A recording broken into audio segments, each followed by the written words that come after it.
Hi, thank you for watching Digging to China. I'm Dong Shong. If you have not done so already, please subscribe to my channel. Thank you very much. Millions of Chinese citizens feel crushed by COVID lockdowns and growing political controls, and many are exploring options to leave China together. Bringing COVID down to 0 cases at the cost of the economy, a grand ambition that broke the social contract many Chinese people had with China. That is, you can enjoy a comfortable life if you accept political controls. Now the comfort is gone and the political controls tightening. Many disillusioned urban Chinese citizens have started planning to leave the country. Until last year, China's zero COVID policy had won much support from its citizens. When Western countries such as the US and the UK recorded hundreds of thousands of deaths and millions of infections, the ruling Communist Party used the opportunity to emphasize the virtues of its system of government. Yet, when strict lockdowns began to be enforced across many cities in China from the start of 2022, doubts and criticism began to rise. China's economy was hit hard, and the young graduates complained about not being able to find work. The economy showed signs of rebound in June, but since the more transmissible Omicron subvariant BA.5 was discovered in July, many have begun to speculate again whether renewed lockdowns in cities such as Shanghai are on the way. In the US, immigration lawyer Ying Cao says she's gotten a 50% increase in immigration inquiries from China since the Shanghai lockdown. The driving force, according to Ying Cao, is the feeling of uncertainty. For many, it's not about seeking better economic opportunity, it's about finding a place with more freedom. Online searches for the term immigration have surged. So many people are looking to flee China. The Chinese internet has dubbed this the run movement, a Chinese word meaning moist, but it is spelled R-U-N, run. Using Chinese word moist is to throw off censors. On Zhihu, a post explaining the run movement has been read more than 9 million times since January.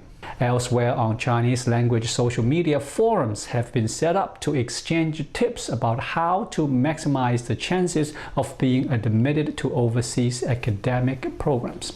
Many Chinese citizens, especially younger generation, are troubled by draconian lockdowns in Shanghai that have shut them in their own homes for 2 long months. For them, they feel like China has really crossed the balance to the point of violating human rights, violating their freedom of movement and freedom of speech.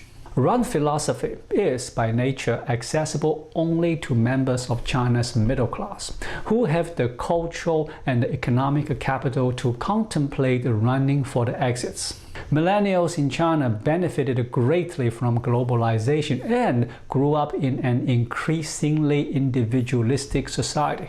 The lockdown forced middle-class millennials to grapple with the fact that at a moment's notice, they could be severed from the things tying them to the society. That meant their elderly parents, friends, jobs, and personal belongings.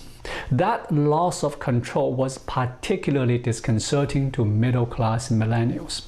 According to Guardian's report, Mark Lee is a 24-year-old history teacher in the southern province of Hainan. He jokingly calls himself a member of the Run Philosophy Club. He spent 4 years as an undergraduate student in the US and came back to China in the summer of 2020 to build a career in teaching. Now Lee is trying to leave China again. He told The Guardian, "Initially, the idea of leaving China started with the frustration of censorship that began to build in my day-to-day job. And when lockdowns in Shanghai began, I started to think harder about it. People's rights can be so easily taken away, even in the most outward-looking city like Shanghai. The last straw, according to Lee, was the recent announcement in Beijing that it would unremittingly grasp the normalization of epidemic prevention and control in the next 5 years. The line caught the eyes of China's COVID-fatigued citizens after an outcry online. The reference to 5 years was removed from Chinese media, and a related hashtag on Weibo was deleted. Yet, Li was determined. He saw all of this as a sign of deeper changes that are taking place in China today.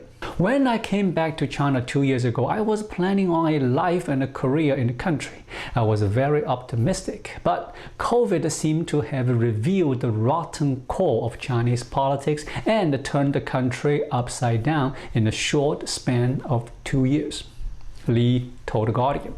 But to immigrate is not easy. There is a complex maze of legal hurdles. In a statement issued in May, the Chinese National Immigration Administration said it would tighten its reviewing process on issuing travel documents such as passport and strictly limit those looking to leave.